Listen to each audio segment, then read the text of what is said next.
Big boss Telugu season 8కి సంబంధించి హౌస్లో ఉన్నటువంటి 12 మందిలో కూడా ఎక్కువ పాపులారిటీ ఉన్న వ్యక్తి ఎవరు అంటే మాత్రం టక్కున విష్ణుప్రియ పేరే చెప్తారు. ఎందుకంటే బిగ్ బాస్ హౌస్లోకి వెళ్ళిన వాళ్ళందరిలో కూడా బయట 2 తెలుగు రాష్ట్రాల్లో కావచ్చు, సోషల్ మీడియాలో కావచ్చు ఎక్కువ ఫాలోయింగ్, అలాగే ఎక్కువ మంది అభిమానులను కలిగిన వ్యక్తి కావచ్చు, లేకపోతే ఎక్కువ మందికి తెలిసిన వ్యక్తి కావచ్చు. కానీ పాపులారిటీ పరంగా చూసుకుంటే మాత్రం విష్ణుప్రియ పేరే ప్రముఖంగా వినిపిస్తూ ఉంటుంది. అయితే హౌస్లోకి అడుగుపెట్టిన తర్వాత విష్ణుప్రియ ఆట తీరు చూస్తే చాలా అంటే చాలా డల్గా అనిపించింది. ముఖ్యంగా ఫస్ట్ వీక్లో అయితే విష్ణుప్రియ అసలు హౌస్లో ఉందా లేదా అనేటువంటి అనుమానాలు అయితే మనకి బాగా గట్టిగానే వచ్చాయి.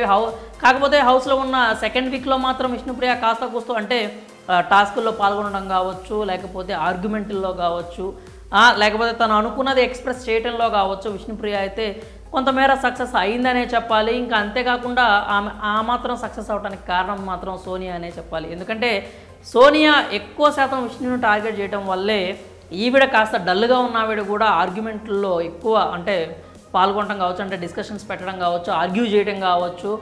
అంతేకాకుండా సోనియా టార్గెట్ చేయడం వల్లే విష్ణుప్రియ యొక్క మెచ్యూరిటీ కూడా బయటపడిందనే విషయం మనందరికీ తెలిసిందే. కాబట్టి ఆ విధంగా సెకండ్ వీక్ పరంగా మాత్రం విష్ణుప్రియ అయితే హౌస్లో కాస్త యాక్టివ్గానే కనిపించింది. టాస్కుల్లో కూడా బాగానే ఆడింది, బాగానే ఆర్గ్యూ చేసింది, తాను చెప్పాలనుకున్నది బాగానే చెప్పింది. అంతవరకు అంతా బాగానే ఉంది, ఫ్యాన్స్ కూడా హ్యాపీగానే ఉన్నారు అనుకునే సమయంలో విష్ణుప్రియ చేస్తున్న తప్పేంటంటే తనని తాను చాలా అంటే చాలా తగ్గించుకుంటుంది. ముఖ్యంగా వీకెండ్ ఎపిసోడ్స్ చూసుకున్నట్లయితే విష్ణుప్రియ తనని తాను డీఫేమ్ చేసుకుంటోంది. అంటే ఆమె సరదాగా అంటుందా లేకపోతే సీరియస్గా అంటుందా అనే విషయాలు పక్కన పెడితే ఆడియన్స్లో అవైతే రిజిస్టర్ అయిపోతాయి. ఏమని, సార్ నాకంత బుర్రలేదు సార్, నాకంత బ్రెయినే ఎదిగితే నేను ఐఏఎస్ ఆఫీసర్ అంటే అది మీరు చూడటానికి కొంచెం ఫన్ వేలో అనిపించినా కానీ తనని తాను తక్కువ చేసుకుంటూ ఉందన్నమాట. అంటే తనకి అంటే నాగార్జున కూడా అదే మాటల్ని పదే పదే యూజ్ చేయడం కూడా మనం చూసామన్నమాట. బ్రెయిన్కి నత్తి ఉంది అని, సడన్గా నాకు మాటలు అన్ని పదాలు రావు అని, పదాలు వెతుక్కొని మాట్లాడాల్సిన పరిస్థితి ఉంటుందని, అలాగే తాను స్పెషల్ చైల్డ్ అని చెప్పి ఇవన్నీ కూడా పదాలు అయితే విష్ణుప్రియ వాడుతుంది. నిజానికి అప్పటి వరకు ఆ పదాలు వినడానికి చాలా బాగుంటాయి, నవ్వుకోవడానికి చాలా బాగుంటాయి. నాగార్జున స్టేజ్ మీద కొన్ని పంచుల్లో వాటిని వాడుకోవడానికి చాలా బాగుంటాయి. కానీ విష్ణుప్రియ తన క్యారెక్టర్ని కావచ్చు, లేకపోతే తన కెపాసిటీని కావచ్చు, తనని తానే తక్కువ చేసుకుంటుంది అనే విషయం అయితే విష్ణుప్రియ అర్థం చేసుకోవాల్సిన అవసరం ఉంది. ఎందుకంటే తనని తాను తక్కువ చేసుకోవటం మాత్రమే కాకుండా ఎదుటి వ్యక్తికి కూడా తనని పాయింట్అవుట్ చేయడానికి ఎక్కువ ఛాన్సెస్ అయితే ఇస్తుంది. ఏదైనా మంచి ఇంటెలిజెంట్ టాస్క్ వచ్చిందనుకోండి, బుర్ర పెట్టి ఆడాల్సిన టాస్క్ వచ్చిందనుకోండి, నేను ఆడతానన్నా కానీ చీఫ్ నిఖిల్ ఒప్పుకోకపోవచ్చు. ఎందుకంటే విష్ణుప్రియ నీది అసలే హాఫ్ బ్రెయిన్, నువ్వు ఎలా ఆడతావు, వదిలే కూర్చో అన్నా అనొచ్చు.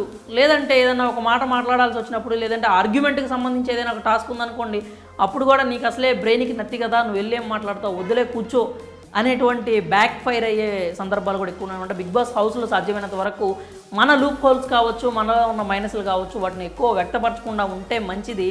విష్ణుప్రియ ఇక నుంచైనా కానీ సరదాగా మాట్లాడినా ఆ మాటలు మాట్లాడకుండా ఉంటే చాలా అంటే చాలా బాగుంటుంది. మాట్లాడే కొద్దీ ఈ మాటల మీద నామినేషన్స్ వరకు కూడా వెళ్ళే ప్రమాదం అయితే ఉంటుంది. ఎందుకంటే బిగ్ బాస్ హౌస్లో కారణాలు ఉంటేనే నామినేషన్ వేస్తారనుకోవడానికి లేదు. ఎటువంటి కారణం లేకపోయినా సిల్లీ రీజన్స్ చెప్పేసి నామినేట్ చేయొచ్చు. ఎందుకు ఇప్పుడు రేపు పృథ్వీ వచ్చి విష్ణుప్రియ నువ్వు తక్కువ చేసుకున్నావు, నాగార్జున సార్ ముందు నాకు హాఫ్ బ్రెయిన్ సార్ నాది అని చెప్పి నువ్వు చెప్పడం నాకు నచ్చలేదు, నువ్వు తక్కువ అంచనా వేసుకుంటే నువ్వు రేస్లో ఎలా నిలబడతావు, నువ్వు టైటిల్ ఎలా కొడతావు, నువ్వు విన్నర్ ఎలా అవుతావు అని చెప్పి నామినేషన్స్ చేసినా కానీ ఆశ్చర్యపోవాల్సిన అవసరం లేదు. కాబట్టి హౌస్లో ఉన్నన్ని రోజులు, ఈ మిగిలిన వారాలు ఎన్ని రోజులు ఉంటే అన్ని రోజులు విష్ణుప్రియ అద్భుతంగా ఆడుతుంది, అద్భుతంగా మాట్లాడుతుంది. కానీ తనని తాను తక్కువ చేసుకుంటూ అనవసరంగా ఎదుటి వాళ్ళకి పాయింట్స్ అయితే ఇస్తుంది. కాబట్టి విష్ణుప్రియ ఆ విషయంలో మాత్రం జాగ్రత్తగా ఉంటే ఎంతో బాగుంటుంది. ఇంకా ఓవరాల్గా చూసుకున్నట్లయితే విష్ణుప్రియ ఆటపరంగా చాలా అంటే చాలా బాగా ఆడుతుంది. ముఖ్యంగా ఆ సాక్సుల టాస్క్ గురించి అయితే ఎగ్జాంపుల్గా చెప్పుకుంటే అంతమంది అబ్బాయిలు ఉన్నా కానీ ఒక్కతే వెళ్ళి ఆడపులిలాగా బరిలో దిగి చాలా అంటే చాలా వరకు పోరాడింది. తనకు అంటే చిన్న మిస్అండర్స్టాండింగ్ వల్ల తనైతే ఎలిమినేట్ అయిపోయింది. లేదంటే ఆ టాస్క్లో విన్నర్గా నిలిచినా కానీ మనం ఆశ్చర్యపోవాల్సిన అవసరం లేదు. ఇంకా ఓవరాల్గా డాన్సుల పరంగా కావచ్చు, ఎంటర్టైన్మెంట్ పరంగా కావచ్చు, ఫన్నీ టాస్కుల పరంగా కావచ్చు, విష్ణుప్రియ అయితే అద్భుతంగా ఆడుతుంది. ఇంకా తనను తను తక్కువ చేసుకోవడం మానేస్తే ఇంకా చాలా అంటే చాలా బాగుంటుంది. మరి బిగ్ బాస్ తెలుగు సీజన్ 8 హౌస్లో విష్ణుప్రియ ఆట మీకు ఎలా అనిపించిందో మీ అభిప్రాయాలను అయితే కామెంట్స్ రూపంలో తెలియజేయండి.